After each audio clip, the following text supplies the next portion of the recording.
السلام عليكم ورحمة الله وبركاته. ازيكم يا حبايب قلبي يا صحبة الجنة؟ يلا ادخلي معايا الفيديو وانت هتشوفي اسهل واسرع طريقة لتخزين ورق العنب من السنة للسنة، وهتطلعيه هيبقى طازة كأنك لسه جايباه حالا من على الشجرة وحطاه وسلقاه، وهيبقى طري كده وقمر معاكي. يلا ادخلي معايا الفيديو وسمي الله. واول حاجة تحملي اياها انك تزرعي نخلة في الجنة. سبحان الله وبحمده سبحان الله العظيم. يلا نسمي الله ونصلي على الرسول. بأول حاجة انك لما تيجي تختاري الورقة تكون ناعمة وطرية علشان تبقى سهلة معاكي في اللف والحشو وتبقى جميلة كده معاكي.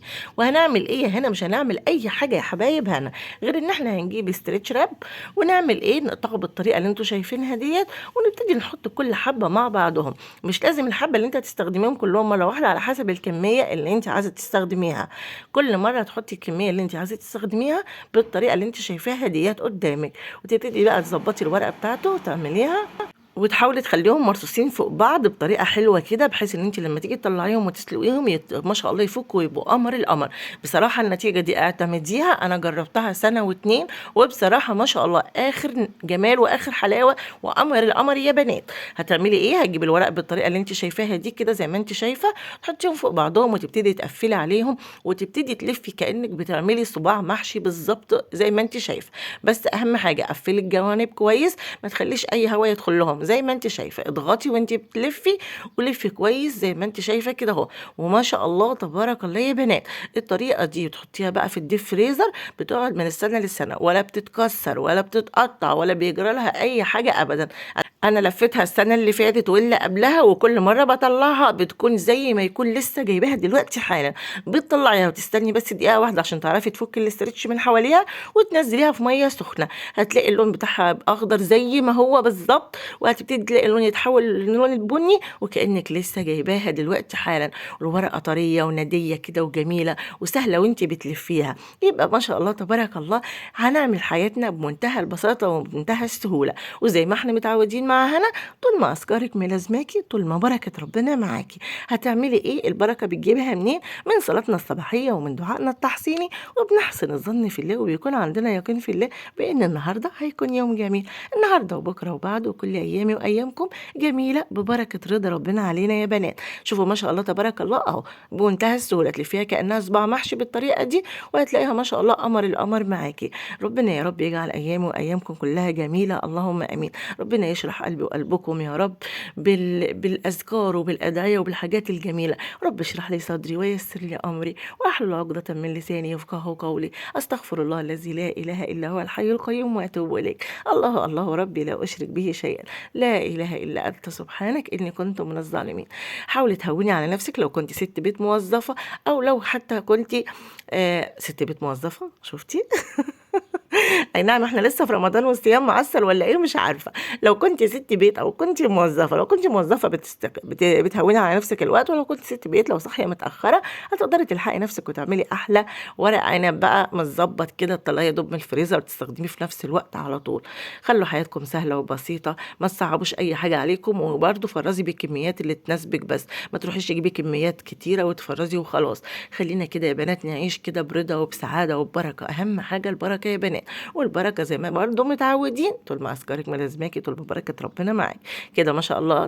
ده كانت كميه نص كيلو. بصراحه انا زوجي جابه فحبيت ان انا افرزه على السريع كده، مش بحب اجيب كميه كبيره مره واحده واحطها علشان بتبقى صعبه عليا بما ان انا بشتغل وكده. فبحط ايه اول باول، يعني اعمل جزء وارميه في الفريزر، ويجي شويه قليلين تاني اعملهم برضه واحطهم. هوني على نفسك الدنيا تهون. هتعملي ايه يعني بما انه ورق عنب وانا فرزته بقى ما عملتوش بصراحه؟ مش المفروض جابه كنت تعمليه؟ بصراحه يا بنات كنت راجعه من الشغل تعبانه جدا جدا، ونمت وصحيت بقى خلاص لازم اجهز فطار سريع جدا، فما كانش ينفع اعمل ورق عنب ولا محشي دلوقتي. فقلت خلاص بقى ايه، انا هعمل اكله سهله وسريعه زي ما انتم شايفين. اللحمه حطيتها في الحله الضغط، خليت الميه تغلي ونزلتها. وطبعا البصل غالي الايام ديت، والبصل اللي كان جايبه زوجي الله يبارك له البصل كبير مش صغير. انا مش بحب احط بصل كتير في الطبخ بتاعي، فهتشوفوا دلوقتي احنا هنستغل البصلايه الواحده في الطبختين ان شاء الله.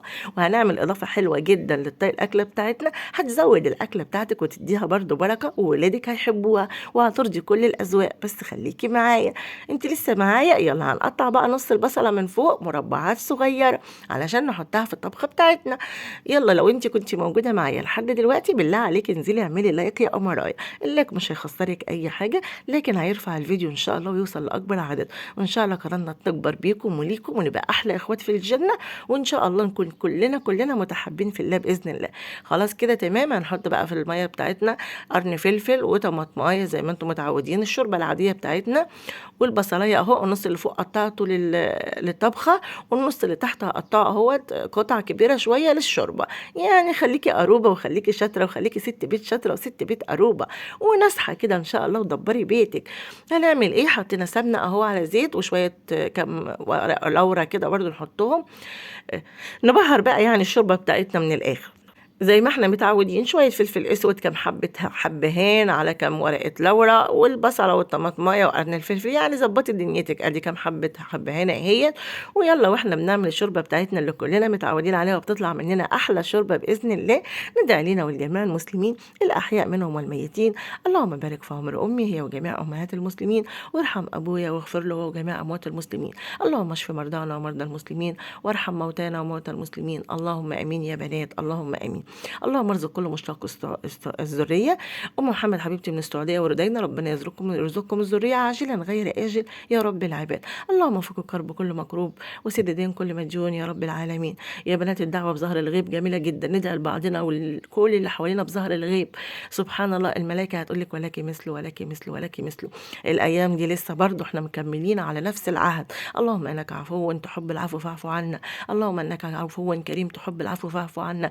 ادعوا كتير يا بنات، لعلها تكون ليلة القدر في أي ليلة احنا بندعي فيها، وربنا يجعلنا من عتقائه. اللهم آمين يا رب العالمين، ويرحمنا برحمته كده بليلة القدر. اللهم آمين، ونكون ممن عفوا عنهم. عملنا ايه تاني؟ حطينا السمنة زي ما انتم شايفين، أو سمنة على زيت أو اللي انت بتستخدميه. حطيت نص البصلاية اللي احنا قطعناه، ما احنا استغلنا البصلاية على الناحيتين. خليكي شاطرة وخليكي قروبة، ربنا يخليكم ليا ولا يحرمني منكم أبدا أبدا.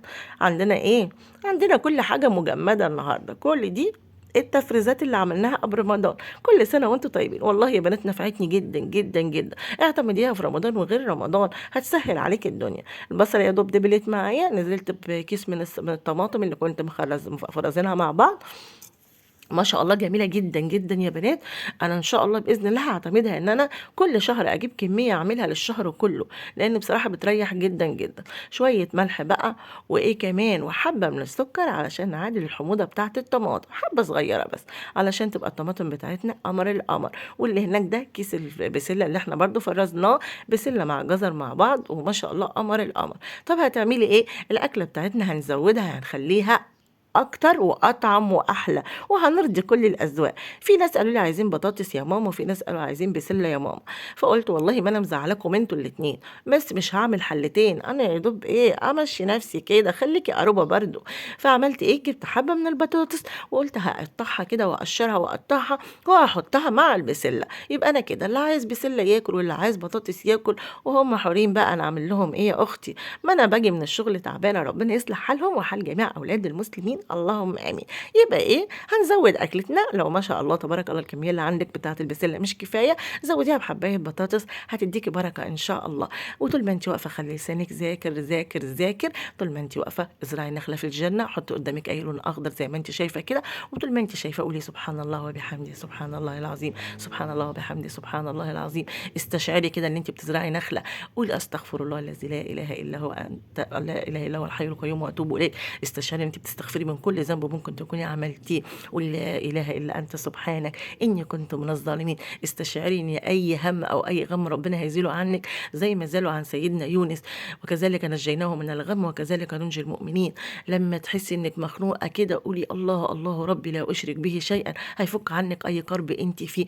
لما تحسي ان انت مريضه او تعبانه قولي اللهم اني اسالك العفو والعافيه في الدنيا والاخره. استشعري كل ذكر بتقوليه، قولي لا حول ولا قوه الا بالله ولا منجى حول من الله إلا إليه، وانت مدركة 1,000,000% إنها بتيسر 99 داء أيسرهم الهم.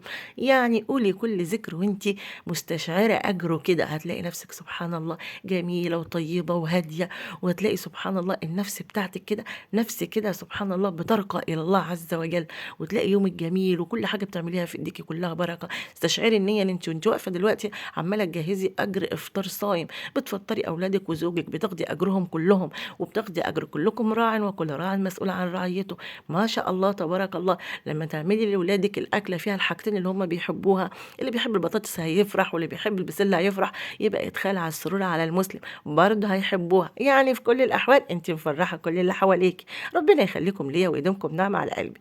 أنا حاسة إن في أكتر من تعليق جاني يا بنات إن أنا بتكلم كتير في الفيديو، لأن والله يا بنات أنا بعتبر الفيديو ده مش مجرد وصفة أنا بقدمها، أنا بعتبركم إخواتي في الله، لأن أنا ما عنديش أخت، فأنا بعتبركم إخواتي في الله. فلما بدخل الفيديو بنعمل الوصفة مع بعض وبتكلم معاكم كأني بتكلم مع إخواتي بالظبط، مع نفسي. بحب نتكلم مع بعض ونحكي مع بعض ونساعد بعض ونعين بعض ونحب بعض في الله. لما نحب بعض في الله فأي حاجة تكون لها أجر لازم نقولها لبعض عشان نعين بعض. شوفوا ما شاء الله البسلة لونها يفتح النفس، والصلصة قمر القمر اهو يا بنات، ما شاء الله كده خلصت تمام، خلصتها كده تمام، واللحمة خلاص تمام جهزت عندي.